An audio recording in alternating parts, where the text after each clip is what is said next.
Hai guys, aku baru baca berita hari ini. Katanya Israel dan Iran, sedang gencatan senjata.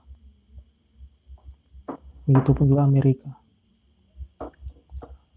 Gencatan senjata dalam artian ya, itu berhenti perang untuk sementara. Tidak dipungkiri, perang akan terus berlanjut. Gencatan senjata bukan berarti kedamaian.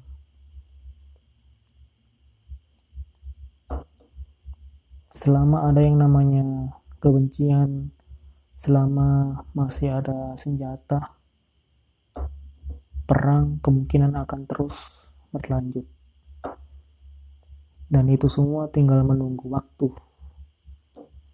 Karena untuk apa negara-negara tersebut memiliki nuklir kalau cuma didiamin saja? Mereka pasti menunggu kesempatan untuk menggunakannya. Dan nuklir digunakan juga bisa untuk sebagai daya tawar, daya gentar, supaya negara-negara takut, supaya negara-negara bisa melakukan sesuatu. Itu sangat berbahaya sekali.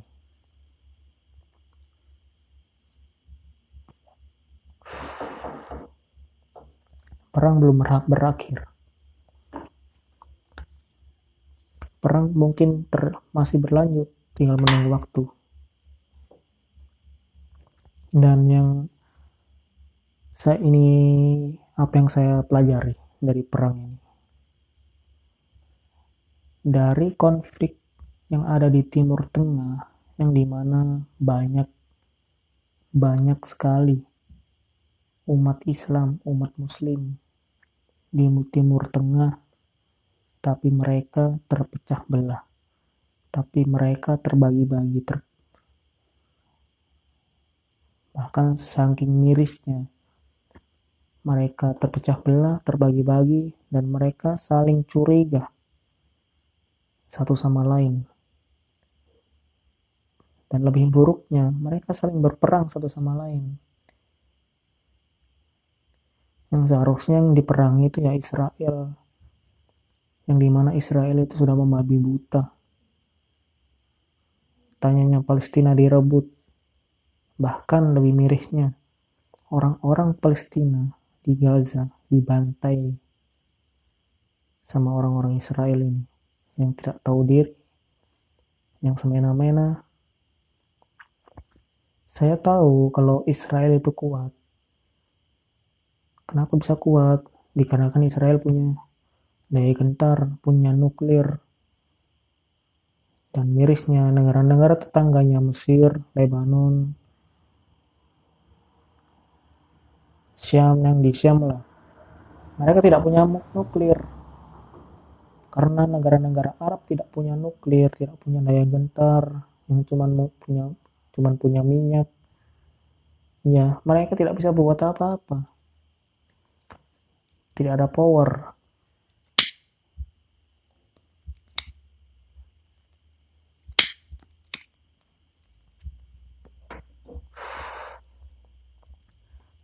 Negara Arab di Timur Tengah tidak bersatu, tidak punya power, lengkap sudah. Dan itu yang saya pelajari kalau ditarik ke Indonesia. Indonesia dan Timur Tengah itu hampir sama. Indonesia berbagai suku.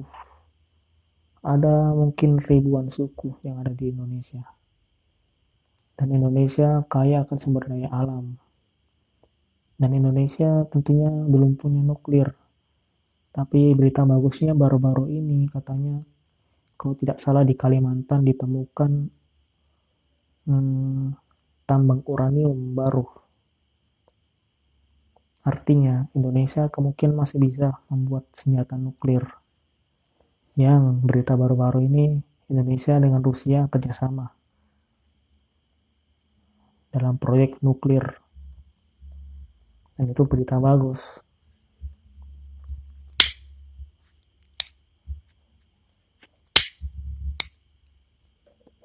Sebenarnya kemasan. negara Indonesia terdiri dari berbagai suku.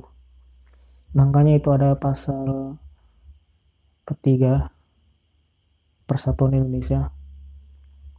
Indonesia harus bersatu dulu supaya kuat. Karena perang itu tidak cuma selamanya perang nuklir, perang rudal. Perang juga bisa jadi perang propaganda, perang cyber, perang media. Dan apalagi media-media di Indonesia ini rentan disusupi media-media dari asing, mengeluarkan berita-berita hoax. Untuk apa? Untuk memecah belah, untuk mengadu domba suku-suku tersebut. Sehingga kejadiannya seperti apa? Seperti di Timur Tengah. Di Timur Tengah mereka tidak bersatu, tapi mereka banyak.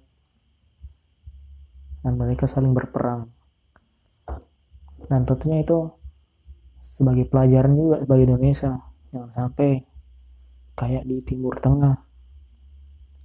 Oleh karena itu kita harus antisipasi, kita harus bersatu. Itulah pentingnya namanya nasionalisme. Saya rasa di zaman sekarang itu rasa kecintaan terhadap negara, rasa nasionalisme. Nasionalisme dalam artian kita profesional dalam bernegara. Sebagai rakyat biasa ya, taati aturan. Sebagai pedagang ya, jujur, adil, bayar pajak. Itu merupakan bentuk nasionalisme. Tapi sayangnya, di Indonesia saya rasa, menurut pendapatku ini, rasa nasionalisme di Indonesia itu rasa-rasanya turun. Tidak bertumbuh, malah semakin menurun. Dan inilah yang jadi ancaman. Dan inilah yang akan menjadi masalah ke depannya kalau tidak diperbaiki mulai dari sekarang. Kalau pejabat-pejabat yang ada di atas itu menari-nari dengan uang rakyat, korupsi lah, kerja tidak becus lah, kerjanya pejabat makan gaji buta lah. Ya mungkin tidak semua pejabat, bahkan polisi. Saya juga jengkel sama polisi. Bukan polisi, saya jengkel sama oknum polisi. Oknum polisi kalau digabungin satu kecamatan banyak gitu. Oknum semua. Ya saya jengkel sama oknum polisi. Ini harus diperbaiki juga ini. Karena saya pernah ada masalah lah. Dan saya rasa masyarakat resah dengan keadilan di Indonesia ini buruk.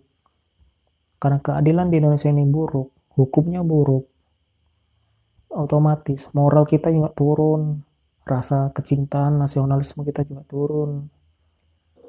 Kok bisa orang-orang yang korupsi itu di penjara masih enak hidupnya, masih bisa santai-santai, sedangkan orang yang maling ayam lah, maling bawang lah, sampai dipukulin. Itu membuktikan bahwa bullshit persetan kalau kita negara hukum. Hukum di Indonesia itu masih bisa dibeli, ditakar dengan uang. Dan itulah yang harus diperbaiki mulai sekarang. Dan terpenting ya undang-undang perampasan aset dan sebagainya. Kenapa tidak disahkan hal-hal yang baik tersebut? Yang jelas-jelas itu akan menguntungkan negara. Kenapa sih kita tidak seperdaya itu?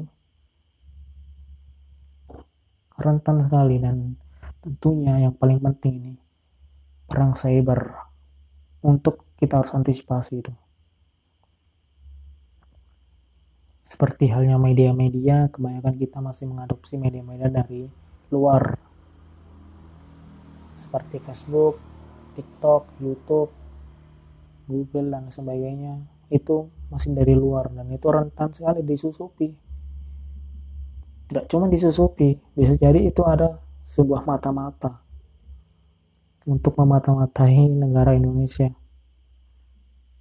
Itu sangat rentan sekali. Makanya itu kita harus berbenah, harus mulai buat sendiri Jangan bergantung kepada negara lain. Kita harus bisa mandiri. Kita memang di Indonesia ini kaya sumber daya alam. Bukan berarti kita harus santai-santai dengan mengeruk hasil sumber daya alam, jual, dapat cuan, selesai. Nggak seperti itu, bos. Memang susah sih. Kita itu harus apa nih, harus berada dalam kondisi susah baru kita bisa berjuang. Ya inilah yang jadi masalah, itu yang harus diperbaiki. Masalah kita itu, walaupun kita memang sumber daya alam banyak, melimpah, sawitnya, nikelnya, timahnya, emas, uranium yang baru-baru ini. Tidak boleh kita senang saja, kita juga harus bikin lagi aplikasi, bikin sendiri, kendaraan bermotor bikin sendiri, senjata jangan beli lagi ke asing, kita bikin sendiri juga, inovasi, inovasi, inovasi. Masa dari 200 juta, 280 juta penduduk yang tidak bisa buat sesuatu inovasi, bikin kita mandiri sendiri? Masa? Kalau menurut teman-teman bagaimana? Sekian dari saya. Assalamualaikum warahmatullahi wabarakatuh.